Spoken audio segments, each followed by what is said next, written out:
bohong. Aku hanya memikirkan satu peraturan penting. Kenapa kau lakukan hari ini kalau kau bisa melakukannya besok? Hahaha. Few moments later.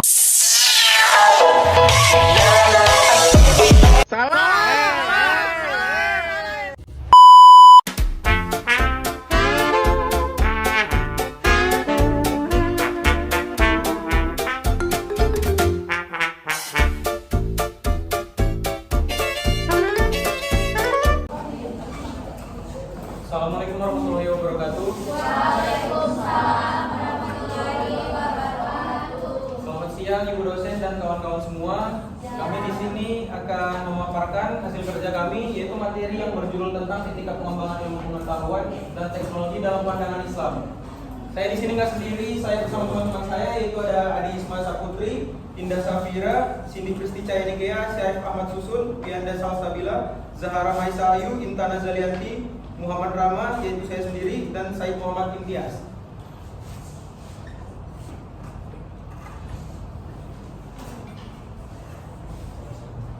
Latar belakang dari materi kami itu ya pengembangan ilmu pengetahuan dan teknologi atau IPTEK yang sangat penting dalam kehidupan umat manusia, terutama dalam dunia modern saat ini. Namun tanpa adanya pengawasan yang etis, pengembangan teknologi dapat menyebabkan penyalahgunaan dan dampak negatif bagi umat manusia dan lingkungan. Oleh karena itu, penting untuk memahami bagaimana Islam memberikan pedoman etika dalam penggunaan IPTEK. Rumusan masalah kami yaitu bagaimana Islam memandang pentingnya bagaimana IPTEK dan apa saja prinsip etika Islam yang harus diikuti dalam pengembangan IPTEK. Tujuan penulisan kami untuk menggali pandangan Islam mengenai IPTEK dan etika dalam pengembangannya, untuk menunjukkan bagaimana prinsip-prinsip etika Islam dapat diterapkan dalam pengembangan dan pemanfaatan teknologi di dunia modern. Selanjutnya materi ini akan disampaikan oleh teman saya, yaitu Zahara Maisa Ayu. Pada Zahara dipersilakan.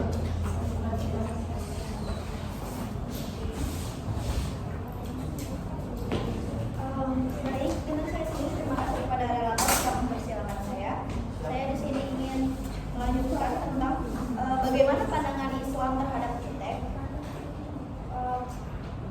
Pada ayat Al-Quran surah Al-Alaq ayat 96 ayat 1 sampai 5 artinya, "Bacalah dengan nama Tuhanmu yang menciptakan dan yang menunjukkan." Pentingnya ilmu sebagai perintah pertama yang diterima oleh Nabi Muhammad SAW. Dan surah Al-Mujadilah 58 ayat 11, Allah akan meninggikan orang-orang yang beriman di antara kalian dan orang-orang yang diberi ilmu pengetahuan beberapa derajat.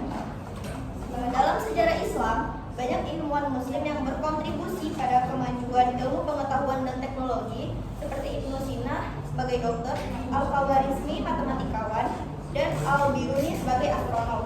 Islam tidak hanya mengajarkan tentang agama, tetapi juga menekankan pentingnya ilmu pengetahuan untuk kemajuan umat manusia, seperti pada zaman kemajuan Islam atau Golden Age-nya Islam pada masa kejayaan Abbasiyah. Yang keempat yaitu peran etika dalam pengembangan IPTEK. Etika dalam Islam itu sangat penting dalam semua aspek kehidupan, termasuk pengembangan ilmu pengetahuan dan teknologi. Etika Islam mengajarkan bahwa ilmu harus digunakan untuk kebaikan umat manusia, bukan untuk merusak atau menyalahgunakan kekuasaan yang ada. Pentingnya etika dalam penggunaan teknologi. Seperti yang kita ketahui, pesatnya kemajuan teknologi, bioteknologi, kecerdasan buatan, atau teknologi medis. Etika dalam Islam memberikan pedoman tentang bagaimana teknologi seharusnya digunakan untuk mendatangkan manfaat dan menghindari bahaya. Contoh kasus penyalahgunaan teknologi, penggunaan teknologi untuk perang atau senjata pemusnah massal yang bertentangan dengan prinsip Islam mengenai perdamaian dan penghargaan terhadap kehidupan. Penyalahgunaan data pribadi yang melanggar hak privasi individu dalam konteks teknologi informasi. Etika dalam Islam mengatur pengembangan dan penggunaan IPTEK agar tidak menyimpang dari tujuan utamanya untuk kebaikan umat manusia dan untuk memudahkan kehidupan manusia. Selanjutnya saya kembalikan kepada moderator. Terima kasih kepada teman saya Zahara Maisa. Selanjutnya akan dibawakan oleh Adi Isma. Pada Adi Isma dipersilakan. Baik, terima kasih kepada moderator. Di sini saya akan menjelaskan tentang prinsip-prinsip etika Islam dalam IPTEK.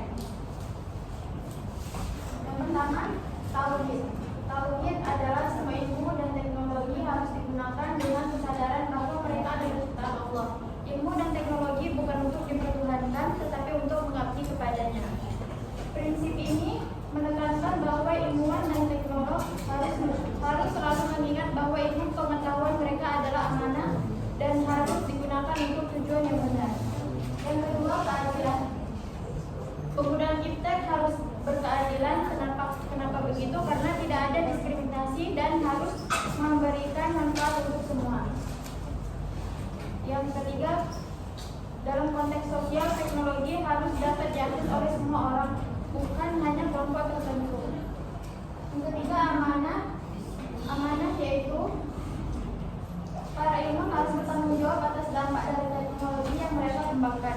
Ilmuwan dan teknolog harus bertanggung jawab karena itu dapat berdampak positif maupun negatif. Amanah ini mengharuskan mereka untuk menggunakan teknologi secara bijak dan bertanggung jawab. Maslahat yaitu teknologi harus digunakan untuk membawa kemaslahatan atau manfaat bagi umat manusia, tidak hanya bagi individu ataupun kelompok tertentu. Penggunaan teknologi harus mengarah pada kebaikan sosial, ekonomi, dan lingkungan. Yang keempat, ihsan. Pengembangan dan penerapan iptek harus dilakukan dengan niat yang baik dan dengan kesungguhan hati. Ilmuwan dan teknolog harus berusaha mencapai hasil yang terbaik dalam pekerjaan mereka dengan tidak menyalahgunakan kekuasaan mereka. Sekian dari saya kembalikan ke moderator. Terima kasih kepada kawan saya Nisma. Selanjutnya akan dibawakan oleh Said Muhammad. Terima kasih pada moderator. Selanjutnya adalah penyalahgunaan teknologi. Salah satu tantangan besar adalah penyalahgunaan teknologi untuk kepentingan pribadi atau golongan, seperti penyebaran berita palsu melalui media sosial atau penggunaan teknologi untuk tujuan merusak. Yang kedua adalah ketimpang eksploitasi manusia. Penggunaan data pribadi tanpa izin atau eksploitasi tenaga kerja dalam industri teknologi adalah pelanggaran terhadap hak asasi manusia. Yang ketiga, kerusakan lingkungan. Penggunaan teknologi yang tidak ramah lingkungan dapat menyebabkan kerusakan alam seperti polusi dan perubahan iklim. Dan yang keempat adalah ketimpangan sosial. Ketidakmerataan akses terhadap teknologi di berbagai lapisan masyarakat yang dapat memperburuk kesejahteraan sosial. Selanjutnya saya kembali ke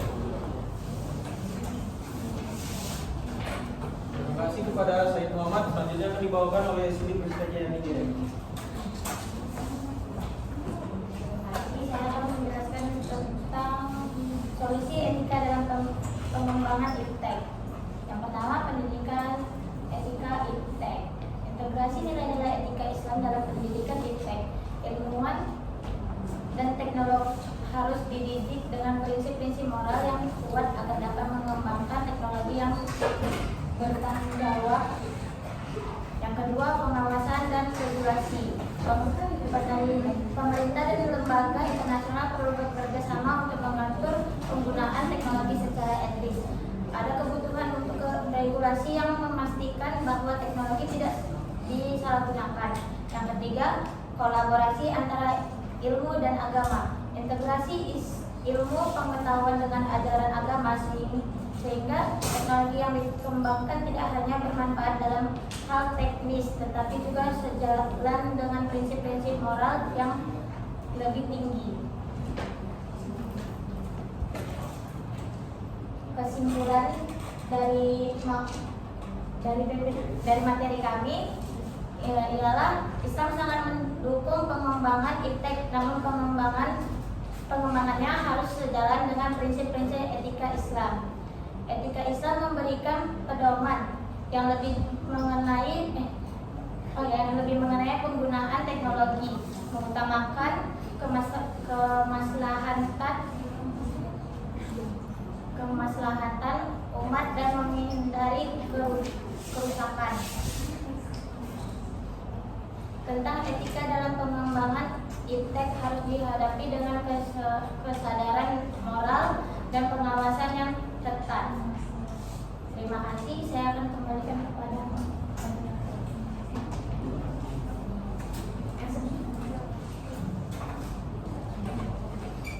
Terima kasih kepada kawan-kawan saya yang telah menyampaikan materinya. Selanjutnya kita akan masuk ke sesi diskusi. Jika ada teman-teman saya yang ingin bertanya, dipersilakan. Dari kelompok 2. Nah, pertanyaan saya tadi teman-teman sudah menjelaskan tentang solusi etis dalam iptek pada pandangan Islam. Nah, saya ingin bertanya karena teman-teman belum memberikan contoh nyata gimana penerapan iptek itu pada pandangan Islam. Jadi saya mau nanya gimana kira-kira penerapannya dalam kehidupan sehari-hari. Terima kasih. Dosis Maluku NPM 1,305170254. Saya dari kelompok 4. Saya akan bertanya, ada 3 pertanyaan dari saya. Yang pertama, tadi di sana ada namanya amanah, yang itu bertanggung jawab atas yang telah diciptakan. Ada nggak isi Al-Quran jika seorang ilmuwan melakukan kesalahan dalam pembuatan teknologi? Dan pertanyaan kedua, kontribusi ilmuwan muslimah seperti pertanyaan pertama itu di sana tadi serahkan ada yang namanya amanah bertanggung jawab. Nah, di sana kan seorang ilmuwan harus bertanggung jawab atas sebuah teknologi yang telah dibuatnya, baik yang negatif maupun positif. Ada nggak misalnya di Al-Quran itu jika dia melakukan kesalahan atau misalnya menciptakan teknologi negatif, ada nggak hukumnya yang menurut Al-Quran? Yang kedua, kontribusi ilmuwan muslim seperti Ibnu Isna. Coba jelaskan secara singkat tentang perjalanan kontribusi ilmuwan Ibnu Sina. Yang ketiga, adanya tauhid, yaitu diciptakan untuk mengabdi kepadanya. Nah, coba berikan contoh atau sebuah penjelasan singkat tentang penciptaan teknologi yang bisa dikaitkan dengan yang mengabdi kepada Allah. Aku nama saya Siva Nofasudin dengan NPM 230517022. Di kesimpulan tadi kan menyatakan bahwa Islam mendukung pengembangan iptek dengan syarat iptek itu harus berkembang sesuai dengan syarat dan prinsip agama Islam. Nah, bagaimana pula pandangan Islam jika pengembangan iptek ini tidak sejalan dengan nilai-nilai moral dan agama? Pertanyaan dari Merina. Jadi pertanyaannya kurang lebih tentang bagaimana kira-kira penerapan iptek dalam kehidupan kita sehari-hari, maksudnya dalam konteks penerapan kehidupan kita itu kan. Atau ada tambahan dari pertanyaan? Tidak ada. Saya lanjutkan. Penerapan iptek dalam kehidupan sehari-hari itu cakupannya luas dan menjadi aktivitas kita yang terpisahkan, contohnya seperti komunikasi dari internet, media sosial memudahkan kita berkomunikasi jarak jauh dalam hitungan detik. Yang kedua yaitu transportasi, kendaraan, kereta cepat, GPS memudahkan mobilitas dan navigasi dari tempat yang satu dan tempat setelahnya yang sebelumnya itu tidak terjangkau oleh manusia.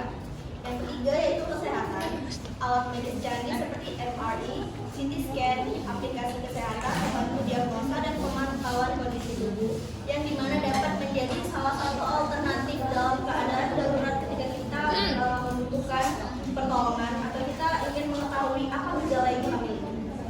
Yang keempat yaitu pendidikan, dari e-learning, perpustakaan digital dan aplikasi pembelajaran memudahkan akses terhadap ilmu pengetahuan. Seperti yang kita ketahui, kita sendiri juga menggunakan kemudahan iptek, kita juga menggunakan kemudahan media untuk belajar dan mencari informasi-informasi akurat lainnya. Yang kelima yaitu pertanian dan peternakan. Alat pertanian modern seperti pupuk hasil rekayasa dan teknologi irigasi dapat meningkatkan hasil produksi yang berkualitas tentunya. Yang keenam yaitu energi, pemanfaatan listrik, panel surya dan baterai untuk menunjang kehidupan modern. Yang ketujuh, kehidupan rumah tangga seperti alat-alat elektronik adalah contoh teknologi yang mempermudah aktivitas rumah tangga atau aktivitas kita sehari-hari. Apakah ada sanggahan dari audiens kami? Tadi pertanyaan saya kan penerapannya gitu. Jadi yang berkaitan iptek yang berkaitan dengan Islam. Jadi kayak penerapan iptek itu dalam Islam. Penerapan yang dalam Islam. Ya. Bukan dalam kehidupan. Iya, dalam kehidupan Islam kita. Artinya iptek itu berkaitan dengan Islam, jadi kehidupan kita sehari-hari. Tadi kan yang penjelasan kan yang benar kan di perkembangan iptek itu sendiri. Tapi kira-kira yang berkaitan dengan Islam itu sendiri yang bagaimana? Apakah di kehidupan sehari-hari? Dari pandangan iptek itu sendiri, kemajuan teknologi itu kan itu tujuannya untuk memudahkan kita kan. Kalau dalam Islam itu iptek dan Islam itu dapat berkaitan seperti contoh kehidupan yang sudah penerapannya ya. Kalau bagi agama kami, penerapan iptek dalam Islam itu seperti dari aplikasi dapat menentukan arah kiblat atau dapat menentukan waktu sholat. Misalnya kita lagi perjalanan jauh nih, nah itu kan kita waktu dan tempat itu pasti berbeda. Itu kan bisa langsung mudah sekali aksesnya gitu. Kalau dari penerapannya sendiri mungkin untuk beribadah itu dapat memudahkan, seperti ada Al-Quran digital, ada hadis-hadis dan sunnah yang dapat kita jamah langsung tanpa harus mencari buku atau referensi dari perpustakaan atau dari mana dari. Jadi maksudnya penerapan iptek dan ifon itu sendiri tujuannya untuk memudahkan. Terima kasih. Apa ada tambahan lagi? Yang saya saya akan menjawab pertanyaan dari Bu Khalil. Al-Quran tidak secara spesifik membahas tentang seorang ilmuwan yang menciptakan teknologi atau temuan yang salah. Namun terdapat beberapa ayat yang dapat dihubungkan dengan konsep ini. Tanggung jawab atas pengetahuan. Ayat-ayat seperti Quran surah Al-Isra ayat 36 dan Quran surah Al-Isra ayat 36 menekankan tanggung jawab manusia atas pengetahuan yang mereka miliki. Artinya, ilmuwan memiliki kewajiban untuk menggunakan pengetahuannya dengan bijak, bertanggung jawab dan tidak merugikan orang lain.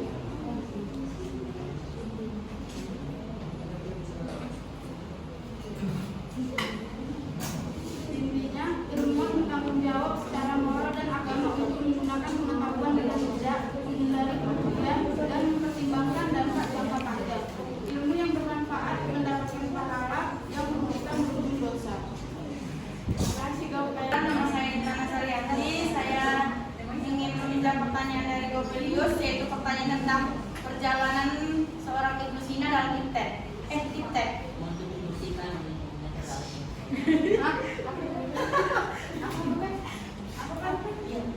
Iya.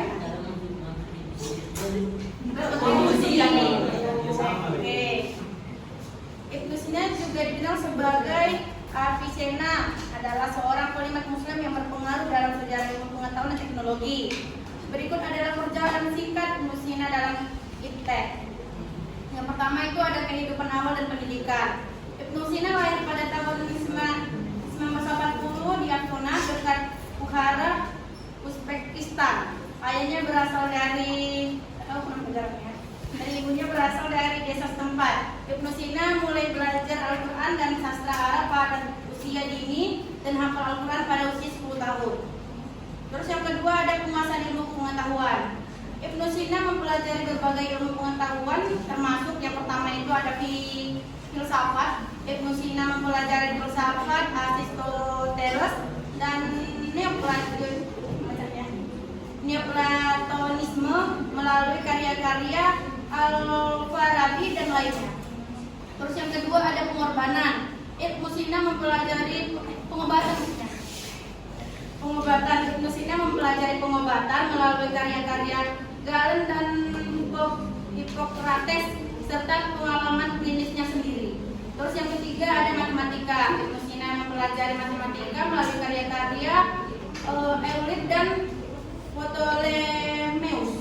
Terus yang ketiga kontribusi dalam ipteknya yaitu yang tadi disebut itu ada pengobatan sama, pokoknya Ibnu Sina ini berkontribusi dalam iptek itu menggunakan ilmu-ilmu yang dia dapat gitu. Ada tadi ilmu filsafat, pengobatan sama matematika. Nah, terus tadi ditanya tadi kan pertanyaan topik kan apa ada kontribusi Ibnu Sina di dalam iptek. Ya kontribusinya itu ada yang pertama itu pengobatan.